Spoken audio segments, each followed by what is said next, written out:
இன்றைக்கி நம்ம MCQ with concept பார்க்க போகிறோம். நான் உங்கள் ஃபேக்கல்ட்டி ரவி பிரசாந்த். கான்செப்ட்குள்ளே போகிறதுக்கு முன்னாடி ஒரு முறை என்னென்ன யூனிட் இருக்குது அப்படிங்கிறத பார்த்துடலாம். சிலபஸையும் கொஞ்சம் திரும்ப திரும்ப பாருங்கள். இதில் முதல் இது வந்து அலகு 1ல் வந்து பழந்தமிழ் இலக்கியங்கள் இருக்குது. அலகு 2 காப்பியம், அலகு 3 பக்தி இலக்கியங்கள், சிற்றிலக்கியங்கள், தனிப்பாடல்கள், உரையாசிரியர்கள், அலகு 4ல் இக்கால இலக்கியங்கள், அலகு 5ல் இலக்கணங்கள், அலகு 6ல் இலக்கண உரையாசிரியர்கள், மொழி வரலாறு, நோக்கு நூல்கள்லாம் இருக்குது.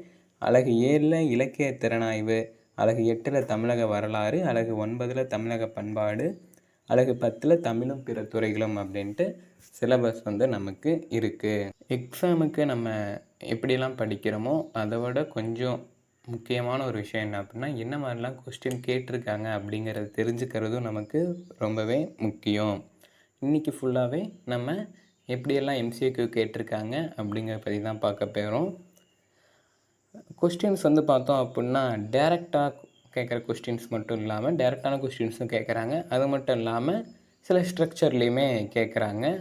Match the following, true or ஃபால்ஸா அது மாதிரியுமே கேட்குறாங்க. நிரல்படுத்துக அது மாதிரியுமே கேட்குறாங்க. இதில் முதல் ஒவ்வொரு விதம் பற்றியுமே அதில் வந்து எப்படியெல்லாம் கொஸ்டின்ஸ் கேட்டிருக்காங்க அப்படிங்கிறத பற்றியும் தான் பார்க்க போகிறோம்.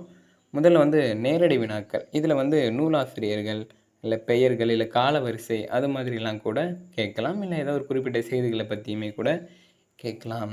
இதில் வந்து முதல் கொஸ்டின் வந்து நமக்கு வந்து அதேனை பாடிய சங்ககால புலவர்கள் யார் அப்படின்னு கேட்குறாங்க. இதை சங்க இலக்கியத்தை பொறுத்த வரைக்கும் ஒவ்வொரு அரசர்கள் பற்றியுமே யாராவது ஒரு புலவர்கள் பாடி, இப்போ சிறுபானாற்று படையிலலாம் சில புலவர்கள் வந்து சிலரை பாடி பரிசு வாங்கின செய்திகள்லாம் இருக்குது. புறநானூறுலேயுமே இருக்குது. அந்த வகையில் அதேனை பாடிய சங்ககால புலவர் யாருன்னு கேட்குறாங்க. ஔவையாரா, பரணரா, மாமூலனரா, கல்லாடனரா அப்படின்னு கேட்குறாங்க. இதுக்கு வந்து சரியான பதில் வந்து ஔவையார் தான். ஏன் அப்படின்னா சங்க இலக்கியத்தில் வந்த அதியமான் நெடுமான் அஞ்சி பற்றி நிறைய புலவர்கள் புகழ்ந்து அவரை பாடியிருக்காங்க. அதில் பாடினவங்கள மிக முக்கியமான ஒருத்தங்க வந்து ஔவையார் அப்படிங்கிறது நமக்கு தெரியும். அவங்களோட நட்புக்கு ஒரு இலக்கணமாக நெல்லிக்கனியை கொடுத்ததை வந்து சொல்லுவாங்க. அதாவது அதியமான் வந்து ஒரு மலைக்கு வந்து இதுக்கு சென்ற போது அங்கே வந்து நெல்லிக்கனியை பார்த்ததாகவும், அந்த நெல்லிக்கனியோட வந்து ஆயுளை நீட்டிக்கக்கூடிய ஒரு அரிய நெல்லிக்கனி அப்படிங்கிறத பற்றியும் அந்த கதையெல்லாம் நமக்கு தெரியும். இப்போ வந்து இதுக்கான விடை வந்து ஔவையார் அப்படிங்கிறது மட்டும் நம்ம பார்த்துட்டு அடுத்த வினாவுக்கு போவோம். அடுத்தவர்களில் யார் இடைச்சங்க புலவர் அப்படின்னு கேட்குறாங்க. தமிழை பொறுத்த வரைக்கும் தமிழ் மொழியில் வந்து சங்கம் வைத்து வளர்த்த மொழி அப்படின்னு சொல்லப்படுது. பாண்டிய மன்னர்களால் மதுரையில் சங்கம் வைத்து வளர்த்த மொழி அப்படின்னு கூறப்படுது. முதல் சங்கம், இடைச்சங்கம், கடைச்சங்கம் அப்படின்ட்டு இருந்ததாகவும், இதில் முதல் சங்கம் மட்டுமே இருந்திருக்கலாம் அப்படின்னும், இடைச்சங்கம் மட்டும் இருந்திருக்கலாம் அப்படின்னும், கடைச்சங்கம் மட்டும் இருந்திருக்கலாம் அப்படின்னும், இல்லை 3 சங்கமே இருந்திருக்கலாம் அப்படின்னும் நிறைய விவாதங்கள் அதை சுற்றியும் இருக்குது. அடுத்து 4வதாக ஒரு தமிழ் சங்கம் பாண்டித்துரை தேவர் அவர்களால் அமைக்கப்பட்டது அப்படிங்கிற அந்த மாதிரி பல செய்திகள் வந்து இந்த சங்கம் தொடர்பாகவே நிறைய செய்திகள் இருக்குது. இதில் வந்து இடைச்சங்க புலவர் யாருன்னு கேட்குறாங்க. அதாவது முதல் சங்கம், இடைச்சங்கம், கடைச்சங்கம் இருந்ததில் இடைச்சங்க புலவர் யாருன்னு கேட்குறாங்க. இதில் சில சங்கங்களில் வந்து தெய்வங்கள் கூட இந்த சங்கங்களில் உறுப்பினர்களாக இருந்ததாகவும், மன்னர்கள், புலவர்கள் நிறைய பேர் இருந்ததாக குறிப்பிட்றாங்க. இப்போ வந்து இடைச்சங்க புலவர்கள் இந்த 4வரில் யாருன்னு கேட்குறாங்க. இளந்திருமாறனா, குன்றறிந்த குமரவேலா, திரையன் மாறனா, சேந்தம்பூதனார்னு கேட்குறாங்க.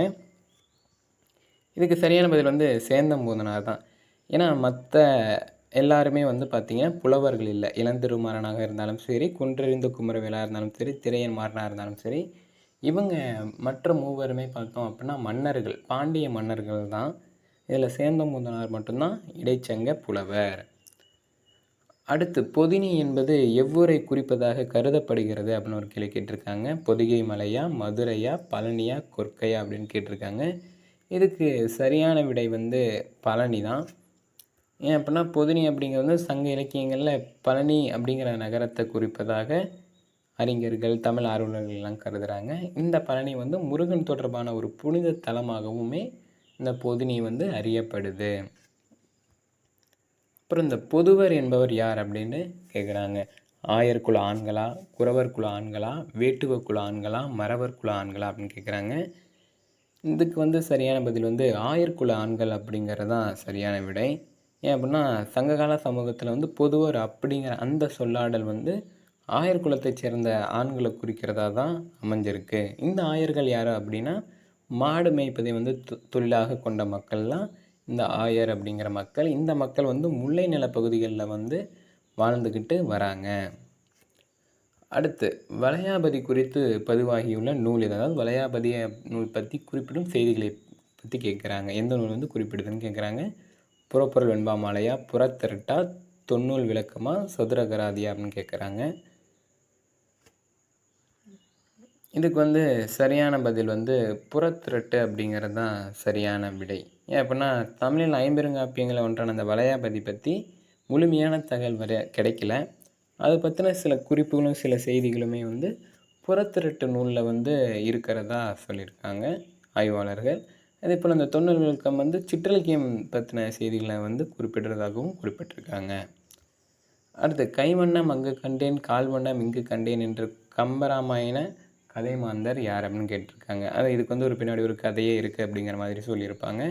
அகலிகை வந்து சாபம் வாங்கினதுனால ராமன் அவர்களுடைய பாதத்தை பணிஞ்சாலும் இல்லை அவருடைய நிழல் வந்து பட்டாலோ அவருக்கு வந்து சாப விமோச்சனம் வந்து கிடைக்கும் அப்படிங்கிற மாதிரி சொல்லியிருப்பாங்க. அந்த ஒரு கடற்கரை பகுதியில் அகலிகை போகிறப்ப அகலிகையோட நிழல் பற்றக்கூடாது அப்படின்ட்டு ராமர் வந்து ஒரு கல் மேலேயோ குன்று மேலேயோ ஏறி நின்றுக்குவார் அப்படிங்கிற மாதிரியான செய்திகள்லாம் வந்து கம்பராமாயணத்தில் வந்து குறிப்பிட்டிருப்பாங்க. இதுபோல் சில கம்பராமாயணத்தில் குறிப்பிட்ட சில பகுதிகளை வந்து நம்ம பார்த்தாகணும். சில செய்திகள் இல்லை இந்த முக்கியமான செய்திகளை வந்து எந்த கதை மாந்தர் சொன்னாங்க, ஒரு முறை வந்து நூலில் வந்து எப்படி கதாபாத்திரங்களை வரிசைப்படுத்தியிருக்காங்க அப்படின்னே ஒரு கேள்வி வந்து ஒரு 2-3 வருடங்களுக்கு முன்னாடி கேட்டிருந்தாங்க. அதனால் எப்படி வேணாலும் வினாக்கலாமையெல்லாம் அதுக்கேற்ற மாதிரி தான் நம்ம படிச்சுக்கணும். இதுக்கு வந்து சரியான பதில் என்ன அப்படின்னா அகலிகை. கம்பராமாயணத்தில் அகலிகை வந்து கல்லாக இருந்த சாபத்திலிருந்து விடுபடும் போது ராமன் அவர்கள் திருவடியின் மகிமையை உணர்ந்து கைவண்ணம் அங்கு கண்டேன் கால்வண்ணம் இங்கு கண்டேன் அப்படின்னு கூறுவதாக அமைஞ்சிருக்கு. அடுத்து 2வது வகை என்ன அப்படின்னா பொருத்துக வகை. இதில் வந்து இந்த நூல்கள் ஆசிரியர்கள் இல்லை வரிகள் நூல்கள் இல்லை ஏதாவது பொருண்மையில் வந்து கொடுத்துட்டு நமக்கு வந்து வினாக்கள் அமையும். நமக்கு வந்து இப்போ வந்து திணைகளும் அங்கே திணையில் வாழ்கிற மக்களுடைய பெயர்களும் கொடுத்துருக்காங்க. இந்த பக்கம் வந்து சிலம்பன், ஆயர், ஊரன், சேர்ப்பன் அப்படின்னும், இந்த பக்கம் வந்து மருதம், நெய்தல், குறிஞ்சி, முல்லை அப்படின்னு கொடுத்துருக்காங்க. இப்போ இந்த ஆயர் பற்றி தான் நம்ம பார்த்தோம். ஆயர் வந்து முல்லை நிலப்பகுதிக்கு வரக்கூடிய மக்கள்னு சொல்லி பார்த்தோம். அது மட்டும் தெரிஞ்சிருந்தாலே நமக்கு இந்த விடைக்கு வந்து பதிலளிச்சிடலாம். ஏன்னா பிக்கு 4 வந்து ஒரே ஒரு இடத்துல தான் வருது. சரியான பொருத்தம் வந்து சிலம்பன் வந்து குறிஞ்சி நில மக்களையும், ஆயர் வந்து முல்லை நில மக்களையும், ஊரன் வந்து மருத நில மக்களையும், சேர்ப்பன் வந்து நெய்தல் நில மக்களையும் குறிப்பிடுறாங்க. இப்போ சரியான விடை வந்து ஆப்ஷன் 1 தான் சரியான விடை. அடுத்து வந்து பொறுத்துகையில் வந்து இந்த பக்கம் வந்து தமிழ் காப்பிய நூல்களையும், இன்னொரு புறம் வந்து அது எந்த மொழியில் இருந்து வந்துச்சோ அதோடைய மூல நூல் பற்றியும் கொடுத்துருக்காங்க. இந்த பக்கம் வந்து பெருங்கதை, சூளாமணி, குண்டலகேசி, வளையாபதியும், இன்னொரு புறம் வந்து ஆறுகத மாபுராணம், பிரகத்கதா, வைசிய புராணம், சஸ்திர சூடாமணி இது 4 கொடுத்துருக்காங்க. இதுக்கு வந்து சரியான பொருத்தம் வந்து பெருங்கதைக்கு வந்து பிரகத்கதா, சூளாமணிக்கு வந்து ஆறுகத் மாபுராணம், குண்டலகேசிக்கு வந்து சஸ்திர சூடாமணி, வளையாபதிக்கு வந்து வைசிய புராணம் அப்படின்னு கொடுத்துருக்காங்க. அப்போ சரியான விடை வந்து 1. அடுத்து வந்து பொறுத்துக வந்து இந்த பக்கம் வந்து தமிழ் உரையாசிரியர்களும், இந்த பக்கம் வந்து அவர்கள் உரை செய்த நூல்களுடைய பெயர்களும் இருக்குது. இந்த பக்கம் வந்து புலவர் குழந்தை, வைமு கோபாலாச்சாரியார், பேராசிரியர், உவேசா இவங்களெல்லாம் கொடுத்துருக்காங்க. இந்த பக்கம் வந்து திருக்கோவையார், வில்லி பாரதம், குறுந்தொகை, திருக்குறள் இது 4 கொடுத்துருக்காங்க. இதுக்கு வந்து சரியான பொருத்தம் என்ன வந்துன்னா புலவர் குழந்தைக்கு வந்து திருக்குறளுக்கு வந்து புலவர் குழந்தை வந்து உரை எழுதியிருக்காரு. வைமு கோபாலாச்சாரியர் வந்து வில்லி பாரதத்துக்கு வந்து எழுதியிருக்காரு. பேராசிரியர் வந்து குறுந்தொகைக்கு எழுதியிருக்காரு. உவேசா வந்து திருக்கோவையார் அப்படிங்கிற அந்த நூலுக்கு வந்து உவேசா வந்து எழுதியிருக்காரு. அப்போ சரியான விடை வந்து ஏக்கு 4, பிக்கு 2, சிக்கு 3, டிக்கு 1 அப்படிங்கிற இந்த 3வது ஆப்ஷன் தான் சரியான விடை. அடுத்து தெய்வங்களும் பெருவழக்கு இடங்களும். அதாவது தெய்வங்களும் அந்த தெய்வங்கள் வந்து எந்த மாவட்டத்தில் இல்லை எந்த பகுதியில் அந்த வழக்கம் இருக்குது அப்படிங்கிற வினாக்கள் வந்து இந்த நாட்டுப்புறவியலிருந்து கேட்டிருக்காங்க. இதில் வந்து தெய்வங்களில் வந்து சுடலை மாடன் கொடுத்துருக்காங்க, கருப்பசாமி, பச்சைவாளியம்மன், திரௌபதி அம்மன் கொடுத்துருக்காங்க. இடம் வந்து மதுரை, வடார்காடு, திருநெல்வேலி, பாண்டிச்சேரி கொடுத்துருக்காங்க. இதுக்கு வந்து சரியான பொருத்தம் என்ன அப்படின்னா சுடலை மாடன் வழிபாடு வந்து திருநெல்வேலி மாவட்டங்களில் அங்கே சுற்று வட்டார பகுதிகளில் சுடலைமாடனோட வழிபாடு இருக்குது. கருப்புசாமி வழிபாடு வந்து மதுரை மண்டலங்களில் இருக்குது. பச்சை வாழியம்மன் வந்து புதுச்சேரி கடலோர பகுதிகளில் இருக்குது. திரௌபதி அம்மன் வழிபாடு வந்து வட ஆற்காடு மாவட்டங்களான வேலூர் அங்கெல்லாம் இருக்குது. அப்போ சரியான விடை வந்து A3, B1, C4, D2 அப்படிங்கிற ஆப்ஷன் 3 தான் சரியான விடை. அடுத்த பொறுத்துக்கு வந்து இதழ்களோட பெயர்களும் அந்த இதழ்கள் வந்து எந்த வகையை சார்ந்தது அப்படிங்கிற மாதிரி கொடுத்துருக்காங்க. செந்தமிழ் இதழ், கோகுலம், நல்வழி, கலைக்கதிர் இதெல்லாமே வந்து இதழ்கள். இந்த பக்கம் வந்து அதோட வகைகளான அறிவியல் இதழ், இலக்கிய இதழ், சிறுவர் இதழ், மருத்துவ இதழ்னு கொடுத்துருக்காங்க. இப்போ இந்த எந்த இதழ் வந்து எந்த பிரிவோட சேர்ந்தது அப்படிங்கிறத நம்ம பொருத்தணும். இதுக்கு வந்து சரியான பொருத்தம் வந்து பார்த்தோம் அப்படின்னா செந்தமிழ் அப்படிங்கிறது வந்து ஒரு இலக்கிய இதழ், கோகுலம் அப்படிங்கிறது சிறுவர் இதழ், நல்வழி அப்படிங்கிறது மருத்துவ இதழ், கலைக்கதிர் அப்படிங்கிறது வந்து அறிவியல் இதழ். இப்போ சரியான விடை வந்து A-க்கு 2, B-க்கு 3, C-க்கு 4, D-க்கு 1 அப்படிங்கிறது தான் சரியான விடை.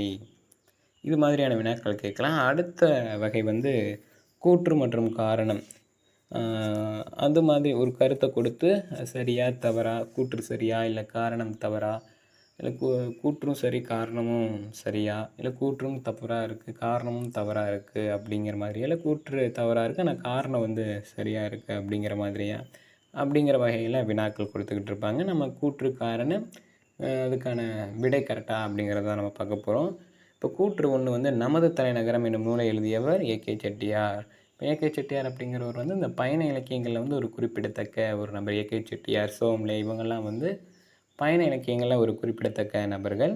அவர் வந்து நமது தலைநகரம் அப்படிங்கிற நூலை எழுதியிருக்காரு அப்படின்னு கூற்று 1. A.K. செட்டியார் சிறந்த புதின ஆசிரியர் அப்படின்னு செய்தியும் கொடுத்துருக்காங்க. இது வந்து எது சரி எது தவறு அப்படிங்கிறத பார்க்குறோம். இதுக்கு வந்து பார்த்தோம் அப்படின்னா கூற்று 1 சரி, ஆனால் கூற்று 2 வந்து தவறு. கூற்று 1 நமது தலைநகரம் என்ற நூலை எழுதியது A.K. செட்டியாரா அப்படின்னு கேட்டால் சரி, அது சரி. ஆனால் A.K. செட்டியார் வந்து ஒரு நாவலாசிரியரா அப்படின்னு பார்த்தோம்னா இல்லை. அவர் வந்து நான் முன்னாடியே சொன்ன மாதிரி ஒரு பயண கட்டுரையாளர், ஆவணப்பட இயக்குனராகவும் இருந்திருக்காரு. அதனால் இது வந்து தவறான ஒரு கூற்று. அடுத்து முல்லை நிலத்தில் பரணமைத்து பயிர்களை காக்கும் வழக்கம் இல்லை அப்படின்னு ஒரு கூற்றும். காரணம் வந்து முல்லை நிலத்தில் குறிஞ்சியை விட அகண்ட சமவெளி பகுதி இருந்தது அப்படின்னும் சொல்லியிருக்காங்க. இதுக்கு வந்து பார்த்தோம் அப்படின்னா உறுதி கூற்று வந்து சரியான காரணம் வந்து தவறு. உறுதி கூற்றில் வந்து முல்லை நிலம் வந்து காடு மேய்ச்சல் பகுதி, இங்கே விவசாயம் குறைவாக இருப்பதால் பரணமைத்து பயிர்களை காக்கும் வழக்கம் இல்லை அப்படிங்கிறது வந்து ஒரு சரியான ஒரு கருத்து. ஆனால் முல்லை நிலம் வந்து அகண்ட சமவெளி அப்படின்னு கூறுறது வந்து தவறு. அதன் காடுகள் மேய்ச்சல் நிலங்கள் கொண்ட பகுதி சமவெளி அல்ல அப்படிங்கிற அந்த கருத்து தவறு. அடுத்து கொக்கின் கால் என்பதில் இன் என்பது சாரியை, இன் என்பது இங்கு வேற்றுமை உறுப்பு அன்று. காரணம் இன் சாரியை தொடர்ந்து வேற்றுமை உறுப்பு வரலாம், ஒரு வேற்றுமை உறுப்பு இன்னொரு வேற்றுமை உறுப்பினை ஏற்காது. இதில் வந்து பார்த்தோம் அப்படின்னா உறுதி கூற்று சரி. காரணம் வந்து உறுதி கூற்றுக்கு சரியான விளக்கமாக இருக்குது. கொக்கின் கால் என்பதில் வரும் இன் வந்து இன் சாரியை வந்து இணைப்பெழுத்தாகும், அது வேற்றுமை உறுப்பு இல்லை. காரணம் வந்து இன்னுக்கு அப்புறம், அதாவது இன் சாரியைக்கு அப்புறம் வர வேற்றுமை உறுப்பு வந்து சேர முடியும், ஆனால் ஒரு வேற்றுமை உறுப்பு மற்றொரு வேற்றுமை உறுப்பு வந்து ஏற்காது. அடுத்து சேனாவரையர் என்ற சொல்லுக்கு படைத்தலைவர் என்பது பொருள். தொல்காப்பிய உரையாசிரியர் சேனாவரையர் படைத்தலைவராக இருந்தாலும் பெயர் பெற்றார். இது வந்து சரியான விடை. உறுதி கூற்று சரி, காரணம் சரி.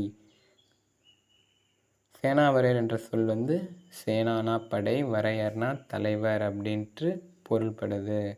காரணம் வந்து தொல்காப்பிய உரையாசிரியர் வந்து சேனாவரையர் உண்மையிலே படைத்தலைவராக இருந்ததால் இந்த பெயர் பெற்றார் அப்படின்னு சொல்லப்படுது. இதே உரையாசிரியர்கள் வந்து நச்சினார்க்கினியர் வந்து நச்சர் அப்படிங்கிறது சிவனின் பெயர் என்று குறிப்பிடப்படுது.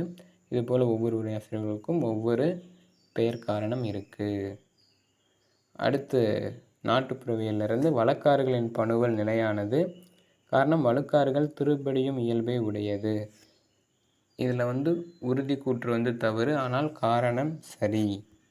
வழக்காறுகளின் பணுவல் நிலையானதா என்பது வந்து தவறு. வழக்காறுகள் வந்து நிலையானது அல்ல, காலம் இடம் சமூகத்தின்படி மாறிக்கொண்டே இருக்கும். காரணம் வந்து வழக்காறுகள் திரிபுடையும் இயல்புடையவை அப்படிங்கிறது சரியான கருத்து. வழக்காறுகள் மாற்றமடையும் தன்மை கொண்டவை. அடுத்த வகை வந்து வரிசைப்படுத்த கொடுத்துருக்காங்க. கால அடிப்படையில் படைப்புகள் அடுக்குமுறை. இதில் வந்து கால அடிப்படையில் வரிசைப்படுத்த சொல்லலாம். இல்லை ஒரு நூலில் இல்லை ஒரு பாடலில் கொடுத்துருக்கிற செய்திகளை நிரல்படுத்துக அப்படிங்கிற மாதிரி சொல்லலாம். இதில் முதல் நிரல்படுத்துக்கு வந்து உரையாசிரியர்கள் பற்றி தனிப்பாடலில் வரும் வரிசை முறை. அதாவது தனிப்பாடலில் உரையாசிரியர்கள் பற்றின செய்திகளை என்ன முறையில் வரிசைப்படுத்தியிருக்காங்க அப்படின்னு கேட்குறாங்க. இதில் வந்து திருமலையர், நச்சர், பரிமேலழகர், பரிதி, தாமத்தர் இவங்க பற்றின செய்திகள் கொடுத்துருக்காங்க. இதில் வந்து சரியான வரிசை வந்து டிஏபிஇசி தான். அதாவது உரையாசிரியர்கள் குறித்த தனிப்பாடல் வரிசை வந்து முதல்ல வந்து பரிதி அவர்களையும், அடுத்து திருமலையர், அடுத்து நச்சர், அடுத்து தாமத்தர், அடுத்து பரிமேலழகர் அப்படிங்கிற இந்த வரிசையில் வந்து அமைஞ்சிருக்கு. அடுத்து வந்து இதழ்களை வந்து கால வரிசையில் நிரல்படுத்துக அப்படிங்கிற வினா. கசடதபர, எழுத்து, வானம்பாடி, மணிக்கொடி இதழ்கள் வந்து கொடுத்துருக்காங்க. இதில் வந்து சரியான விடை வந்து என்னென்னா டிபிசிஏ அப்படிங்கிறது தான் சரியான விடை.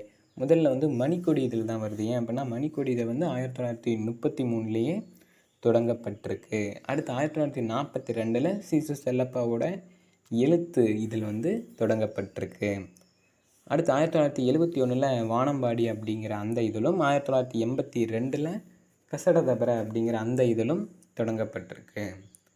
அடுத்து தொல்காப்பிய நூற்பாவளி வரிசைப்படுத்துக. இதில் வந்து மெலிதல், நாணுவரை இறத்தல், ஒருதலை உள்ளுதல், நோக்குவதெல்லாம் அவையே போறல், வேட்கை அப்படின்ட்டு ஒரு 5 செயல்பாடுகள் கொடுத்துருக்காங்க. இந்த இது வந்து எங்கே இருக்குது அப்படின்னா தொல்காப்பிய கலவியலில் வந்து நூற்பா 97 வந்து இந்த நூற்பா வந்து இருக்குது. வேட்கை, ஒருதலை உள்ளுதல், மெலிதல், ஆக்கஞ்செப்பல், நாணுவரை இறத்தல், நோக்குவதெல்லாம் அவையே போறல், மறத்தல், மயக்கஞ்சாக்காடு என்று சிறப்புடை மரபினவை களவென மொழிவ அப்படின்னு களவெளி நூற்பா வந்து பொருளதிகாரத்தில் வந்து இருக்குது. இந்த அடிப்படையில் பார்த்தோம் அப்படின்னா முதல்ல வந்து வேட்கை வருது, அப்புறம் ஒருதலை உள்ளுதல் வருது, அப்புறம் மெலிதல் வருது, அப்புறம் நாணுவரை இறத்தல், நோக்குவதெல்லாம் அவையே போறல் இந்த வரிசையில் அமைஞ்சிருக்கு. அடுத்து நிரல்படுத்துக. இந்த நிரல்படுத்துக வந்து வரிசை திராவிட மொழிகளை கால ஆய்ந்தவர்களை வந்து வரிசைப்படுத்த சொல்லியிருக்காங்க. இதில் வந்து பேராசிரியர் ஸ்மித் இருக்கார், ஜான் பெர்சிவல் பாதிரியார் இருக்கார், பேராசிரியர் லீச் இருக்கார், ராபர்ட் கால்டுவெல் இருக்காங்க. இதுக்கான சரியான விடை வந்து பார்த்தோம் அப்படின்னா ஏசிபிடி அப்படிங்கிறது தான் சரியான விடை. இது வந்து பேராசிரியர் ஸ்மித் முதல்ல வராரு, அப்புறம் பேராசிரியர் லிச் ரெண்டாவது வராரு, ஜான் பெர்சிவல் பாதிரியார் வந்து மூன்றாவதாக வராரு, கடைசியாக ராபர்ட் கால்டுவெல் வராரு. ராபர்ட் கால்டுவெல் தான் 19ஆம் நூற்றாண்டில் திராவிட மொழிகளை வந்து முறையாக ஆராய்ஞ்சு அதை முறைப்படுத்தி திராவிட மொழியில் ஒப்பிலக்கணம் அப்படிங்கிற அந்த நூலையும் வந்து வெளியிட்டவர் வந்து தான் ராபர்ட் கால்டுவெல். அடுத்து திருக்குறளை வந்து அதிகார வரிசை படையில் நிரல்படுத்த சொல்லியிருக்காங்க. அதாவது 4-5 அதிகாரங்களுக்கு கொடுத்துட்டு அந்த அதிகாரங்களில் எது முன்னாடி வருது, எதை தொடர்ந்து அடுத்தடுத்த அதிகாரங்கள் வருது அப்படின்னு கேட்டிருக்காங்க. அதில் வந்து இனியவை கூறல், விருந்தோம்பல், அன்புடைமை, நடுவுநிலைமை, சேயன்றி அறிதல் இது மாதிரி 5 அதிகாரம் கொடுத்துருக்காங்க. இதை வந்து வரிசைப்படுத்தணும் அப்படின்னா சரியான விடை வந்து ஆப்ஷன் 4 CABAEED அப்படிங்கிறது தான். ஏன் அப்படின்னா அன்புடைமை அப்படிங்கிற அந்த அதிகாரம் வந்து அதிகாரம் எண் 8 இருக்குது, விருந்தோம்பல் வந்து 9வது அதிகாரத்தில் இருக்குது, இனியவை கூறல் வந்து 10 இருக்குது, சேயன்றி அறிதல் வந்து 11 இருக்குது, நடுவுநிலைமை வந்து 12 இருக்குது. அப்போ 8வது அதிகாரம், 9வது அதிகாரம், 10, 11, 12வது அதிகாரங்கிற இந்த வரிசை அடிப்படையில் பார்த்தோம் அப்படின்னா CBAED அப்படிங்கிற 4வது ஆப்ஷன் தான் சரியான விடை.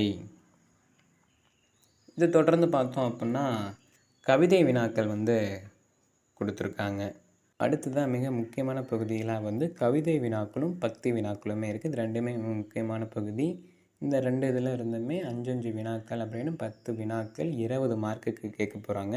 இதில் இந்த கவிதை வினாக்களில் வந்து ஒரு கவிதையை கொடுத்துட்டு அதிலிருந்து ஒரு 5 கொஸ்டின் கேட்பாங்க. அதை நம்ம படித்து பார்த்து பதில் சொல்கிற மாதிரி இருக்கும். இந்த கவிதைகள் வந்து இக்கால இலக்கியங்களில் இருக்கிற புது கவிதைகளில் மட்டும்தான் இருக்குமா அப்படின்னா இல்லை. இப்போ பழந்தமிழ் இலக்கியங்களில் இருக்கிற கலித்தொகை பாடலில், இல்லை அகநானூற்று பாடலில், புறநானூற்று பாடல் ஏதாவது ஒரு பாடலை கொடுத்துட்டு அதில் கேட்கலாம். இல்லை காப்பியங்களில் இப்போ சிலப்பதிகாரத்தில் ஏதாவது ஒரு காதையில் இருக்கிற ஏதாவது ஒரு 10 வரிகளை கொடுத்துட்டு அதிலிருந்து வினாக்கள் கேட்கலாம். இல்லை பக்தி இலக்கியங்களில் சைவ திருமுறைகள்லேருந்து ஒரு பாடல், இல்லை வைணவத்திலேருந்து ஏதாவது ஒரு நாலாதிப பிரபந்தத்துலேருந்து ஏதாவது ஒரு 2-3 பாடல்களை சேர்த்து, இல்லை சிற்றிலக்கியங்களில் ஏதாவது ஒரு 10-20 வரி, தனிப்பாடலில் ஏதாவது ஒரு இது, அப்படியே இலக்கணங்கள்ல இருந்து கூட கேட்கலாம். இலக்கணங்கள்ல ஒரு 20 நூற்பாக்கள் போன முறை அப்படி தான் கேட்டிருந்தாங்க. 20 நூற்பாக்கள குடுத்துட்டு, அதிலிருந்து வினாக்கள் அப்படிங்கிற மாதிரி எதிலிருந்து வேணாலுமே கேட்கலாம். நம்ம வந்து அதில இருக்கிறத படிச்சு பார்த்து பதில் சொல்ல போறோம். இன்னும் 2, 3 டைம் படிச்சு பார்த்தோம்னாலே அதுக்கெல்லாம் பதில் சொல்லிறலாம். அதேபோல தான் 10 வினாக்கள். இந்த 10 வினாக்களுமே பார்த்தோம் அப்புட்ன்னா, எதிலிருந்து வேணாலும் கேட்கலாம். இக்கால இலக்கியங்கள்ல இருக்கிறத ஒரு பயணக் கட்டுரையில இருக்கிற ஒரு செய்திகள வந்து குடுத்துட்டு அதிலிருந்து கேட்கலாம். இல்ல இலக்கணங்கள்ல இருந்தும் கேட்டிருக்காங்க. இலக்கணத்தில இருக்கிற ஒரு உரை செய்திகள் மாரி குடுத்துட்டு அதிலிருந்து கேட்கலாம்.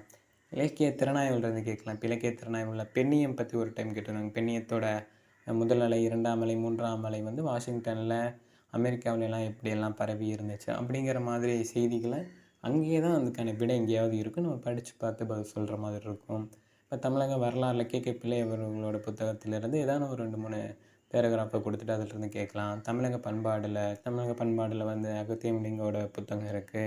மயிலை சீனு வெங்கடசாமி அவர்களுடைய புத்தகம் இருக்கு. ஒரு முறை மயிலை சீனு வெங்கடசாமி அவர்களுடைய புத்தகத்திலிருந்து இந்த கட்டடக்கலை அமைப்புல இருந்து வினாக்கள்லாம் வந்து இருந்துச்சு. தமிழும் பிற துறைகள்லயும் கூட எதிலிருந்து வேணாலும் குடுத்து கேட்கலாம். இந்த 2 இதுவுமே வந்து பார்த்தோம் அப்படின்னா, எதில இருந்து வேணாலுமே வினாக்கள் வந்து கேட்கலாம். ஆ அதுக்கு வந்து நம்ம படிச்சு பார்த்து பதில் சொல்றதுக்கு தயாரா இருக்கணும். இது 2மே மிக ஒரு எளிமையான ஒரு பகுதி. நம்ம நல்லா படிச்சோம்னாலே இந்த 2க்குமே வந்து நம்ம பதில் அளிச்சிரலாம்.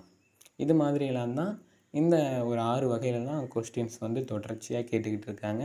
இனிமேல் படிக்கிறப்ப இதையும் மைண்ட்ல வச்சு படிச்சீங்க அப்புட்ன்னா, உங்களுக்கு இன்னமும் கூட எளிமையா இருக்கும்.